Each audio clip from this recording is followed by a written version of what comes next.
Bonjour et merci d'avoir choisi France 24 pour vous informer. À la une de l'actualité, la Chine annonce relever à 125% ses droits de douane sur les importations américaines à partir de demain.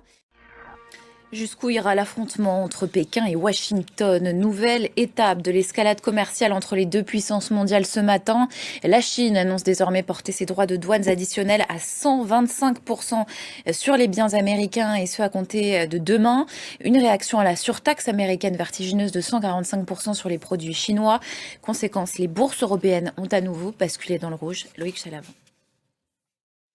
Et c'est une concession importante faite à Washington. Les troupes américaines vont être autorisées à se déployer autour du canal du Panama, une zone placée en haut de l'agenda stratégique américain, notamment pour contrer, là encore, les intérêts chinois dans la région.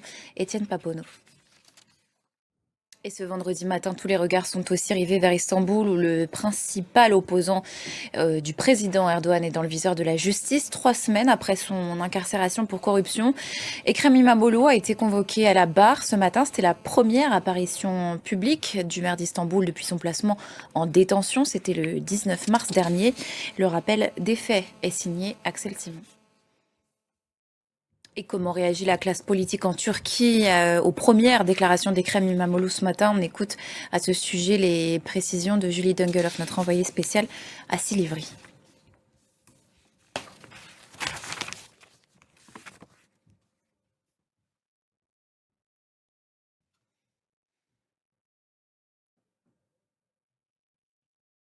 En Israël, maintenant, la fronde se poursuit au sein d'une partie des vétérans de l'armée. Après des réservistes pilotes de chasse, des officiers de la marine israélienne réclament à leur tour l'arrêt immédiat des combats. Un peu plus tôt, une lettre signée par près de 1000 aviateurs de réserve défiait ouvertement la politique de Benyamin Netanyahou.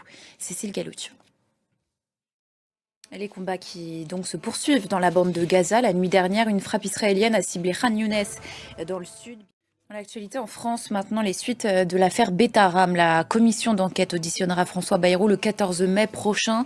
En attendant, elle poursuit ses travaux et la ministre de l'Éducation nationale, Elisabeth Borne, a elle annoncé le lancement d'une enquête administrative après un rapport qui pointe plusieurs manquements. Les précisions avec Eugénie Meyer et nos confrères de France 2. Sur la planète football à présent, il est englué dans un litige avec le Paris Saint-Germain depuis son départ du club. L'équipe de Kylian Mbappé passe maintenant à l'offensive. Ses avocats ont annoncé avoir engagé une série de recours ce jeudi, ce qui acte encore un peu plus le bras de fer entre le champion et son ancien club, Alexandra Quarini. Voilà pour l'essentiel de l'actualité internationale. Restez avec nous sur France 24.